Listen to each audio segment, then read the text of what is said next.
The weather has gone from being hot and humid to being kind of cold for the last week without a drop of rain. The rain keeps breaking up and going around us. There's supposed to be rain on Monday, but they're pushing it back. Every time they push back the date of the rain, it means it's not going to happen. And then the day of the rain arrives, and then they push back the time of the rain. And yeah, that's how you know it's not going to happen. So that's already happening. So not a lot of faith. So I've been watering like crazy. I've also stepped up my fertilizing because with all the extreme weather, nothing is really doing as well as it could. So I had some corn the other day, and it's not quite ready yet. Hopefully it'll taste good. But yeah, another couple days. I'm supposed to harvest it when it looks like that, but I just wasn't thrilled with it. So we'll try again. Anyway, today, the bane of my existence. Well, I got two of them here. This is some kind of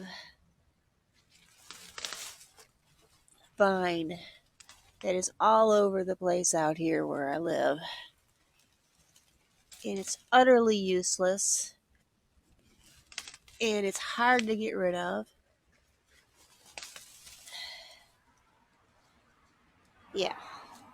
So I'm going to spend today getting rid of it if I can, but it'll be back if it does rain. We have no pumpkins yet. A lot of flowers. We have a little poodle. Hi, honey. Yeah, little poodle.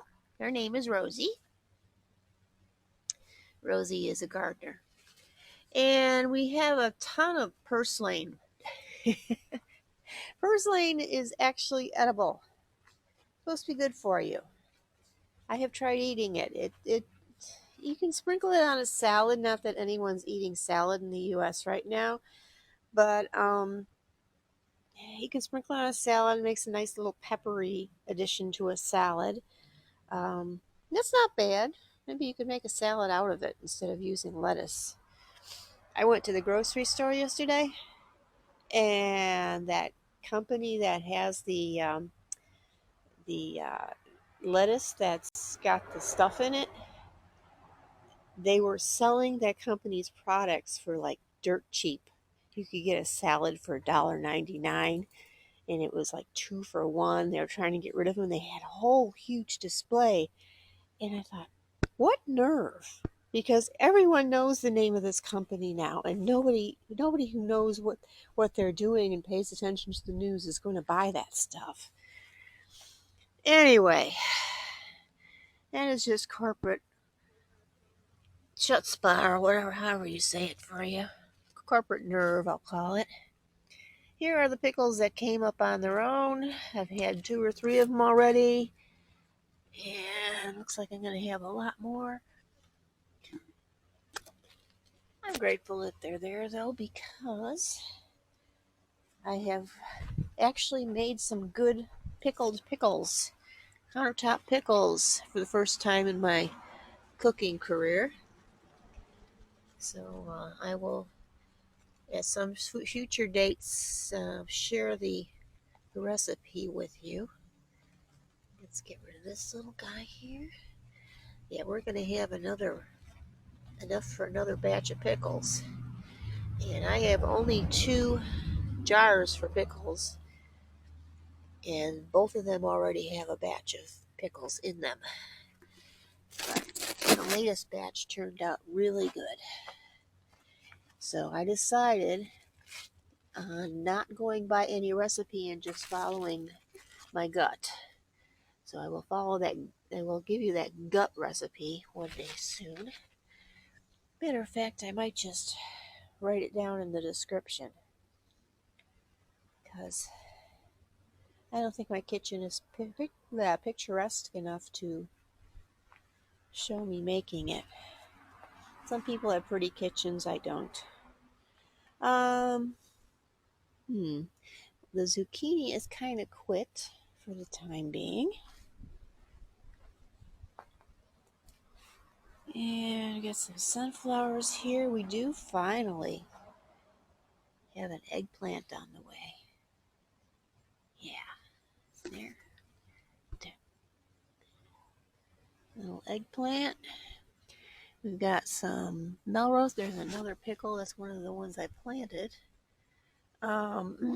Melrose peppers on the way. I'm gonna have to buy a pepper anyway because these Melrose peppers are not big enough this year to stuff.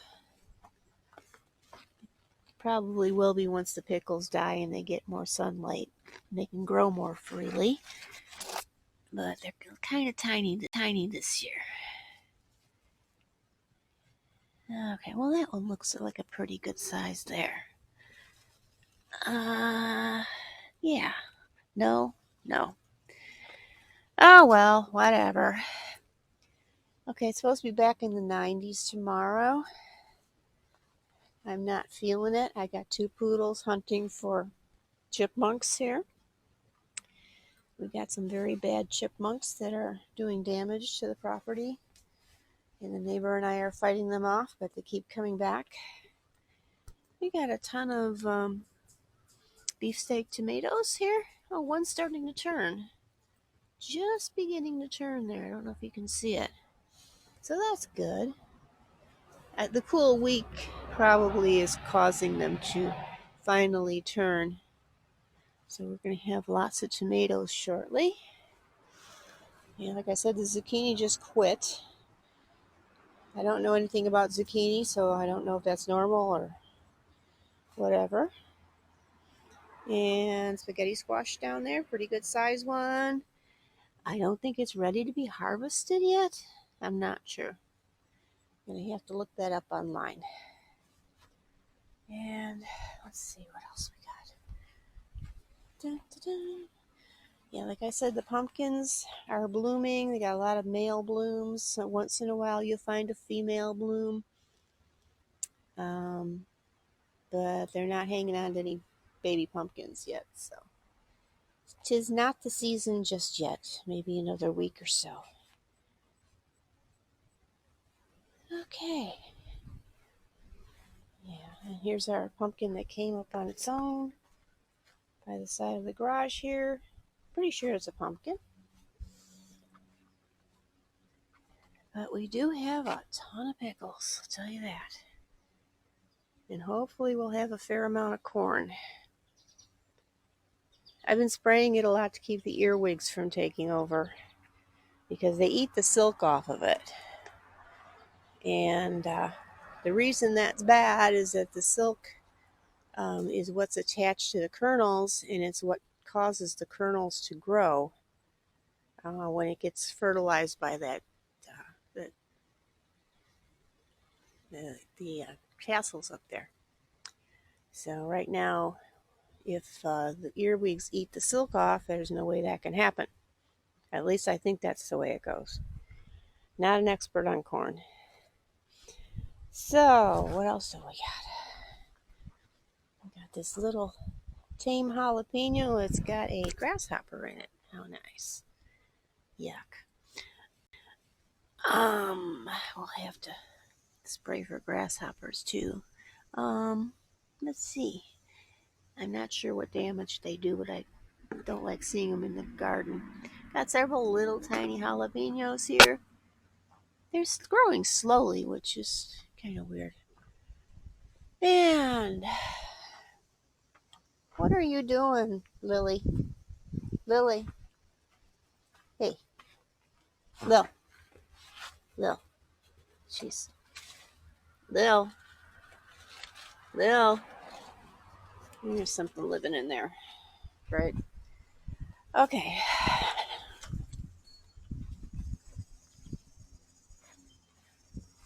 Alright, what do we got here? We got Princess Charlene.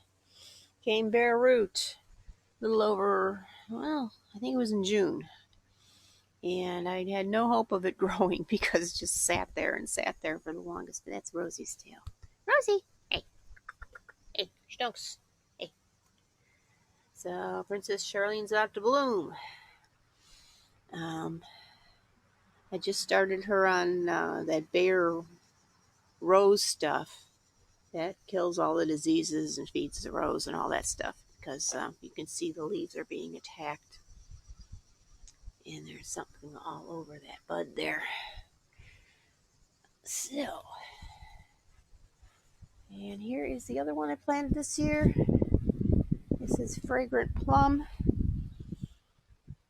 Quite a beautiful rose and likes to flower. Got lots of flowers on it. So, lots more coming too. And my little rescue earth angel trying to come back, sprouting more canes. So hopefully she'll be doing better. Sure, oh, got a little bud on it. Yeah. So that's just to bring you up to date on what's going on here. And yeah, look at that. Petunias. They really suffered in the heat, and I gave them some organic fertilizer that fertilizes them very slowly, and they're coming back. But it's going to be hot again starting tomorrow, so maybe to no avail. And over here, we have the other petunia, and here's the rose garden on the side here. Yeah, so that is it. Okay. And I will see you next time. Take care. By the way, around 5 o'clock this morning, I was awakened by a gate noise, something shaking the gate, and I looked out and saw a large fox, a red fox, I think that's what it was. You know, it looked like either a very big cat or a very small fox. It was I think a red fox. I don't know if we have those around here, but it looked like an orange cat, huge orange cat, but it was a fox, and it jumped the gate. It was in pursuit of a squirrel. So if you're ever wondering, foxes can get over 4-foot fences. Not easily, but they can. I think, especially if the fence is wood and they can sink their claws in, they can get over a fence. So if you got anything to protect, that can happen. So that's my story, my sort of interesting story for the week. Talk to you later.